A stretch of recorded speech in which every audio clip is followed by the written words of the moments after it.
ABC 10 News at 4 starts now. Another round of rain hitting San Diego County right now, plus lightning forces the Petco Park vaccine station to close. We're tracking conditions in your area.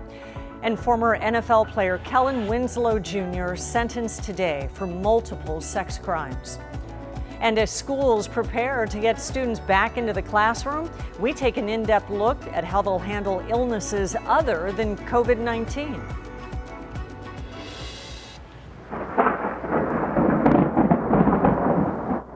Roaring thunder and lightning strikes parts of our county today. This was Claremont. The midweek storm is bringing another round of rain right now. And earlier today, we even saw hail.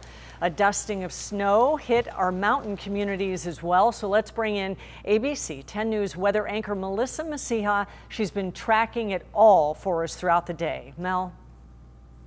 And Kim, what a difference 24 hours make. Let's go ahead and right now go to our ABC 10 News Pinpoint Doppler Live, where we are still seeing widespread rain here throughout the county. If I zoom on into the South Bay, we're seeing some of the heavier cells falling across the 905 and then east of the 125. Up north, it does look like the Golden Triangle is getting a break, but also seeing the heavier cells moving into the Oceanside area, also by the Orange County and San Diego County line. So it definitely is an active afternoon. Check out Palomar Mountain. It's somewhere underneath there, but we're definitely seeing the snow. We still have that winter weather advisory for elevations above 5,500 feet for about 6 more hours. So a lot going on. We'll check back in on our rainfall totals when I come back with your full weather forecast. Kim? We'll check back in just a minute. Thank you, Mel. And now we want to turn to ABC 10 News reporter Anthony Pura. He is live in Mission Valley. Anthony, you're in a flood zone. Always a trouble spot there. Yeah, this is always a trouble spot, Kimberly. Now, I do want to mention that we are getting a little bit of a break from the rain right now. The sun's actually peeking through a little bit here in Mission Valley, but I do want to point your attention to what's happening here behind me. That's the San Diego River cresting over the road here. This is Avenida del Rio near Fashion Valley Mall. The road closed because of what you're seeing right here. So people going to and from the mall, they're having to take a little bit of a detour today. This storm throwing all the elements at the region from rain, wind, and thunder and lightning. And speaking of thunder and lightning, I want to show you this video here from our 10 News photojournalist Jeff Stevens catching this bolt of lightning off the reflection of a windshield. He also caught the rumble that ensued after that from the thunder there in Claremont.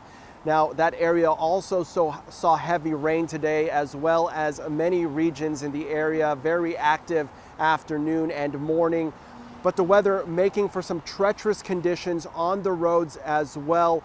A big rig was, if you can see that video here, it's resting off the side of the 805 near Imperial Avenue after it reportedly skidded and lost control. So definitely some issues on the roads out there, and the heavy rain creating flooding on some major roadways as well. This is Pacific Coast Highway near Laurel. Harbor Police having to close a portion of Pacific Coast Highway there due to those conditions and just some of the issues.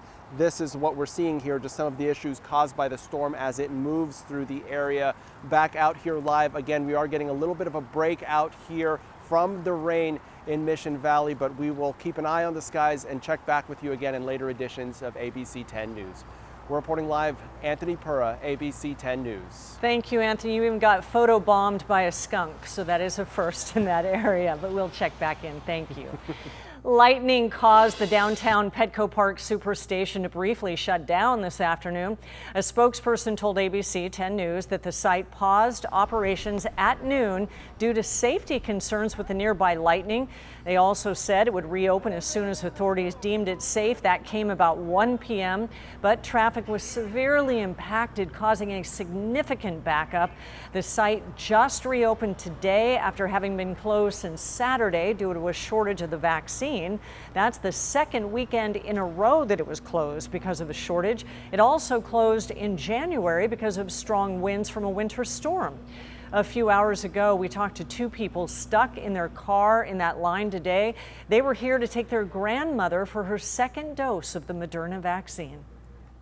We got here about 9 a.m. and we've been waiting for like more than 3 hours. And yes, it has been very frustrating. We've been trying to get out of the car, get a view of how many cars are ahead. And then I walked out and walked a little bit in front, and there was like a bunch of cars down the block. So we don't know how long it's going to take. Frustration everywhere. Petco staff says that there were about 6,000 people who were supposed to be vaccinated. They plan to see everyone. They will likely stay open past 7 p.m. to accommodate all those appointments. So try to keep your patience if you're in that line. And download the ABC 10 News mobile app to track conditions in your neighborhood hour by hour. It is free in the App Store. We have learned the 13 people killed in a horrific crash in Imperial County yesterday were among over 40 people being smuggled across the border. This is according to Border Patrol. The agency says that they were smuggled through a hole in the border fence. Today, San Diegans mourned the victims who died after a big rig and the SUV collided.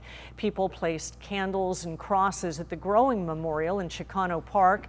The NTSB and ICE agents from San Diego are investigating the crash. The Mexican consulate confirmed 10 of the victims were Mexican nationals. About 30 minutes ago, the county held its weekly update on efforts to combat the coronavirus. Supervisor Nathan Fletcher acknowledged the frustration over the lack of vaccine supply as the county opens up availability to more groups of people. We are also nearing the milestone of administering our 1 millionth vaccine in San Diego County, but that is also met with the sobering reality that we have a shortage of vaccines. Many of our sites are struggling. Again, they don't make the vaccine, but they are working as hard as they can to try and honor those second dose appointments. And we are also trying to ensure that we can get as many vaccines as possible into these new tiers that have been stood up for our teachers and education staff, for our emergency responders, and for our food and agricultural workers. And so we are going to continue to do everything that we can, anxiously awaiting the arrival of the J&J vaccine. Moderna vaccines have seen significant shortfalls, and that is evidenced by the number of San Diegans very frustrated with not being able to get their second dose. The county also suggested the tier system could be altered in the near future to take into consideration the number of people vaccinated, and that could lead San Diego into the red tier even quicker. Here are the latest numbers on COVID-19 in our county. Today, there were 352 new cases. That makes more than 261,000 people since the pandemic began. Unfortunately, 25 more people died overnight. 3,342 San Diegans have lost their lives to COVID. The Senate with narrow income eligibility for the next round of $1,400 stimulus checks. This comes after a compromise between President Biden and moderate Democrats. Families who earn more than $160,000 a year and individuals who earn more than $80,000 will get no check at all. The House version of the bill sets the income caps at $200,000 for couples, $100,000 for individuals. U.S. Capitol Police say they have intelligence showing that there is a possible plot by a militia group to breach the U.S. Capitol tomorrow. As a result, the House is canceling its Thursday session. Supporters of the far-right group QAnon are expected to protest, and they believe that former President Donald Trump will be inaugurated as president. Presidents used to be inaugurated on March 4th, but that changed in 1937. Capitol Police say they already made significant security upgrades to protect Congress and the public. The Senate has not said if it will discontinue its Thursday session.